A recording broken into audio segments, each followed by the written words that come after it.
I like this, you know. Fulton, Northeast Oklahoma A&M. I like this one, you know. So it's nice, you know. And also tomorrow, I am going to be doing some the rest of the first round of the women's tournament. Because and then I'm going to be doing the first round and some more of the second round coverage, which I cannot wait, you know, to watch.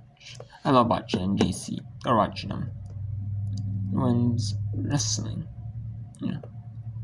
And our second round, which is quarterfinals, and then Thursday, and then Friday, and then Thursday I'll be doing the maybe later, maybe in the morning, or it could be doing the women.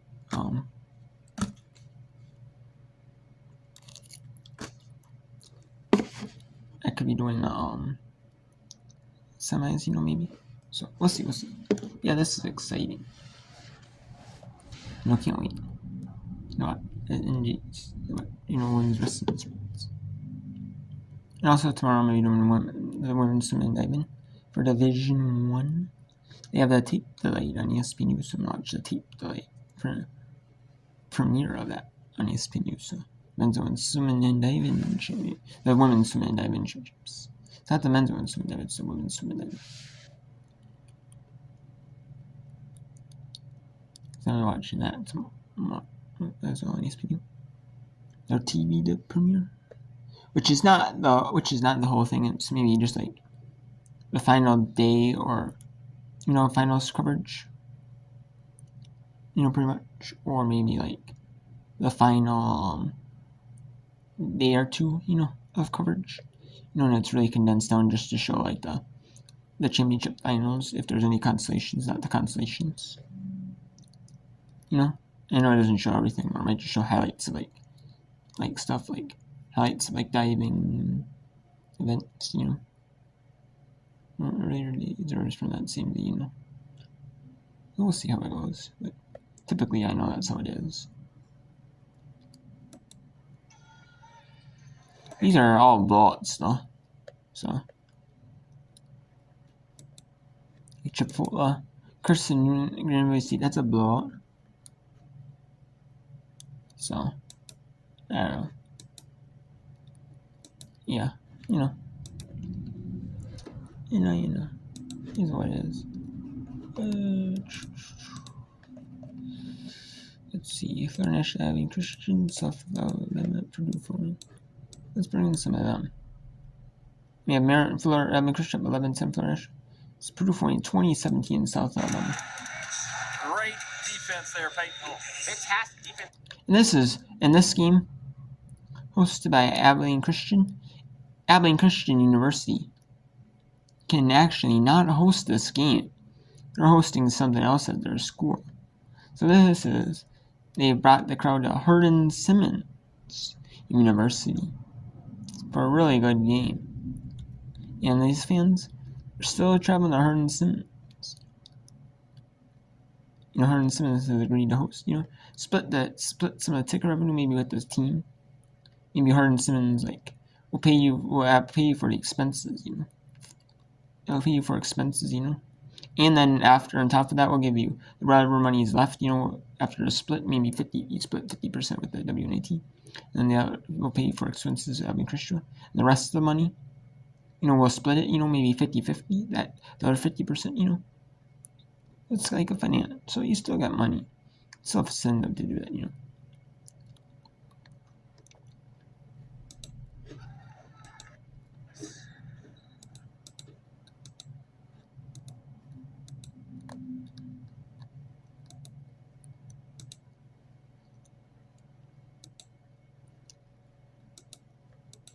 That's a really nice play from Aaron Woodson.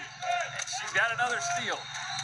Numbers again, a whistle. They're going to call a backcourt violation. And this is Abilene Christian. So there's this announcers are from Hardin Simmons University. Hands it off to Davis, who's running the floor, but on the opposite side of the backcourt lines. Two teams will trade turnovers. And a tough break for the Wildcats. They're just as they're building some momentum. You think they get another bucket there. It goes up 17-10. That definitely forces a Panther timeout there, but I mean, still great to see the Wildcats putting this pressure on. And now for the Panthers, you kind of have the script flipped on you early going. You were forcing those turnovers. You were playing with some physicality and some tempo. Now the Wildcats are doing that same thing. You got to figure out how to right the ship your own way, get back to doing that, or do you change it and you go with something we haven't seen already tonight?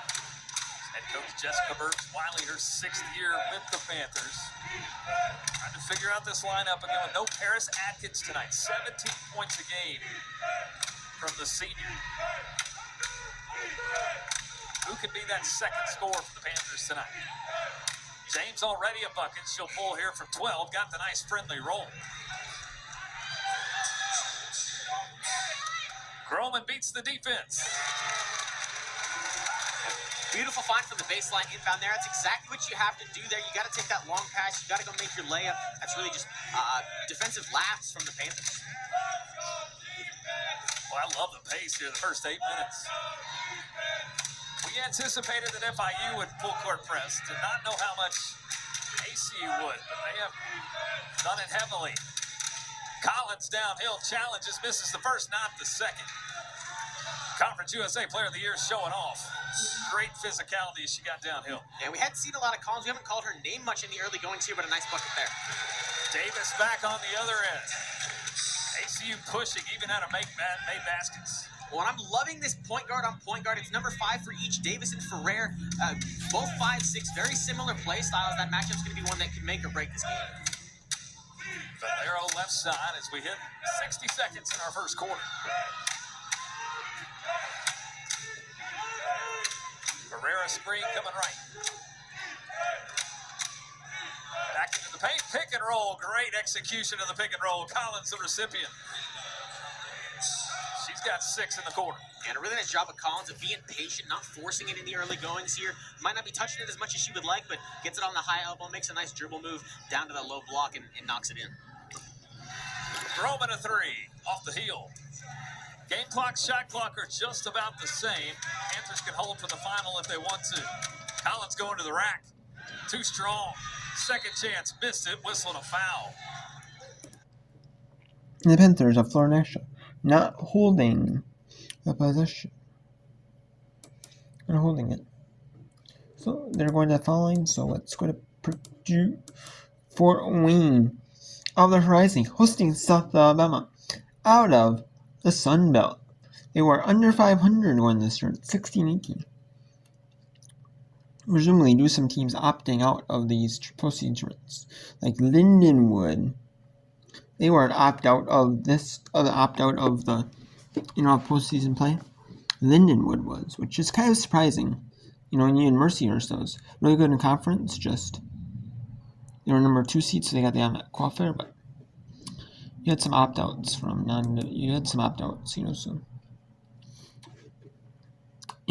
so you definitely did if Lindenwood didn't make it, Or if Wake Forest, the power conference team are under 500, they weren't ever selected WBIT. So, there's definitely some power top teams that were not mid-majors. They didn't make any NC, they didn't make any other tournaments. Left, that opted out, of the WBIT or the NWNIT. Some just want to play the NCAA's own. Which I don't get why, I don't want to play in any postseason tournament I could. As a pro school. Go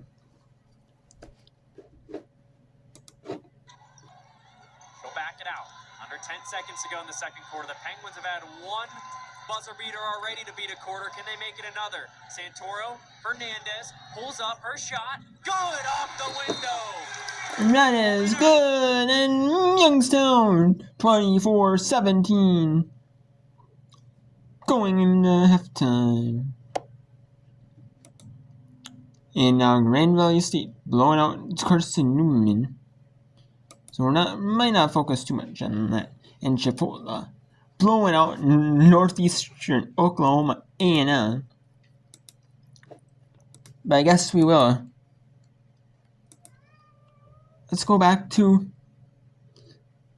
Grand Valley State. Blowing out Carson Newman. Don Plutzowitz's alma mater. That coach, she was a coach. Her daughter plays there, and I believe she played there or she was she was a coach at Grand Valley State. You know. Deep in the clock, Gonzalez. Oh yeah, Emily Gonzalez playing the heart of a lion.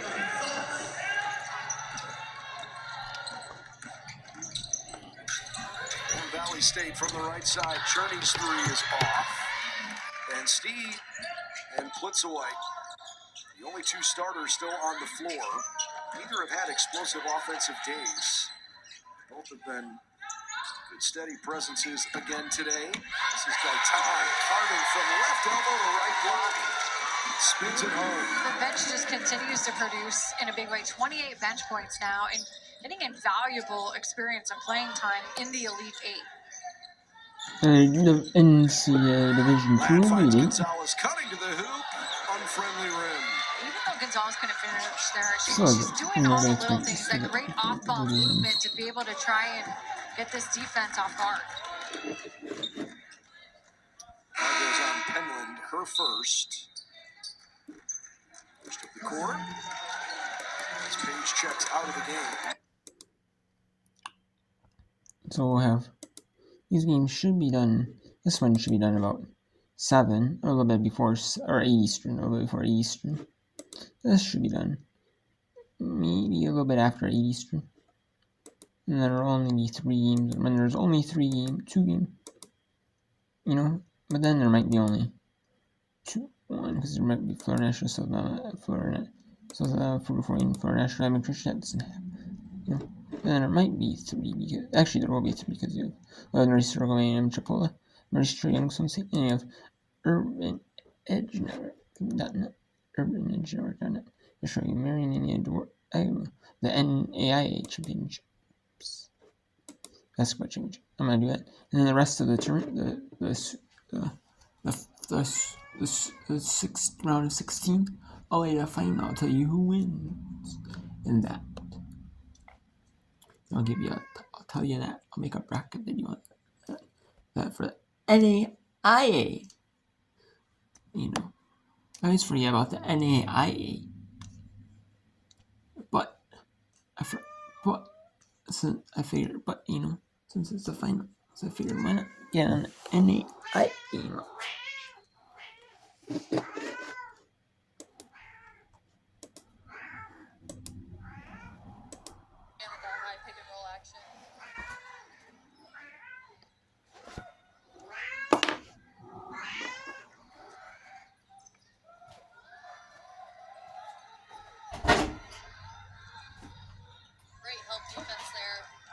And a steal. Numbers for the Dons. Reed to Riggs. Great steal right there. Way to get it back. Best with the quick hands. Hopefully a quick answer here. Reed cross court. Nelson. And out off the Dons. Well, so far tonight, surprising when it doesn't go in for Nelson. 15 points in the first quarter. She's averaged 15 points a game. As the starter, Lily Krashevitz, returns for Hillary Offit.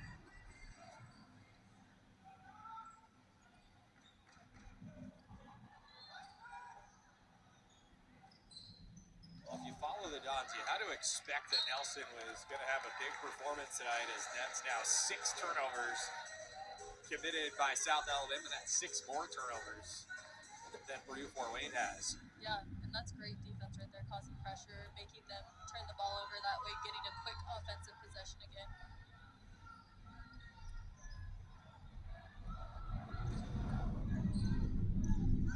Krashevitz.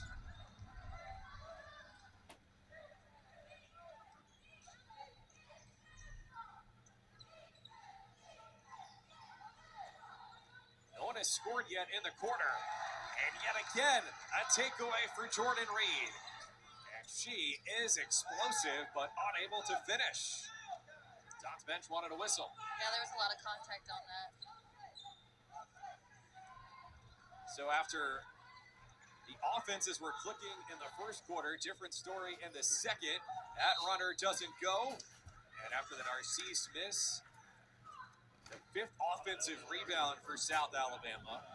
And the first foul against Nelson. Gonzalez, the shooter. They've done a good job of keeping Harris off the boards throughout this game, but other people have stepped up and been very aggressive on the offensive rebounds. Need to find a way to get a body on them, push them out before they have an opportunity to get that ball back. Yeah, again, that's a strength for the Jags and not a strength for the Dogs. Gonzalez good on both the native of Columbia. 4 international players for the Alicia Jackson squad. You got Gonzalez to transfer in from South Florida, where she had previously been an assistant under Jose Fernandez. Coming up this WNBA season will be leading the Dallas Wings with Paige Winters. Best in the corner. Offensive board, Krashevitz.